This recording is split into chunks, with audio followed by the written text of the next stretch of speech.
Deputy Chief Minister Pawan Kalyan praised Prime Minister Narendra Modi's leadership during a public event at Bhogapuram. Referring to the criticism directed at the Prime Minister, Kalyan said he believed no leader in India could surpass Modi in leadership. He compared leading the nation to Lord Rama's divine mission and said people should reflect on how they could contribute in the spirit of Hanuman to support that mission. His remarks came while sharing his views on leadership, public service and national development in the presence of Prime Minister Modi and other dignitaries.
పండ్లున్న చెట్టుకి రాళ్ళు వేస్తారంట. కష్టపడే కుటుంబ సభ్యుడు, తండ్రి కావచ్చు, పెద్ద కొడుకు కావచ్చు, అందరూ అతని మీద పడతారు. నువ్వు ఎక్కువ కష్టపడు, ఎక్కువ తిట్లు తింటావు. అలాంటిది మనం ఎలాంటి పరిస్థితుల నుంచి వచ్చాం? భారతదేశం ఒక పరిస్థితిలో బంగారాన్ని కూడా తాకట్టు పెట్టుకునే పరిస్థితి వచ్చింది. అలాంటి పరిస్థితుల నుంచి దశాబ్దం పైనుంచి మూడోసారి ప్రధానమంత్రిగా ఆయన ఈ రోజున మన దేశాన్ని నడిపిస్తూ ఉన్నారు. అలాంటి ప్రధానమంత్రిని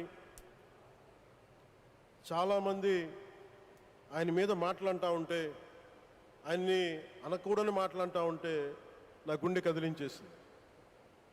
నా కన్నీళ్ళు వచ్చినాయి, బాధ వచ్చింది. దేశం కోసం కష్టపడే వారికి ఇవా చివరికి మనం ఇచ్చేదే. కొత్త తరానికి ఏం తెలుసు? ఆయన పడ్డ కష్టం.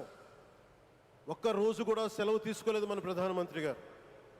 ఈరోజు పెట్టుబడులు వస్తున్నాయి మనకి, ఒక్కరోజు కూడా సెలవు తీసుకోలేదు.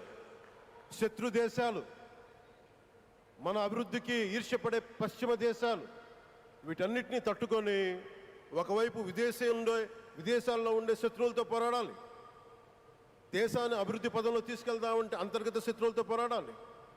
అలాంటి వ్యక్తికి మనం ఇవ్వగలిగేది కేవలం మేమున్నాం మీ వెంట, మీ మీద మాట పడితే అది మా మీద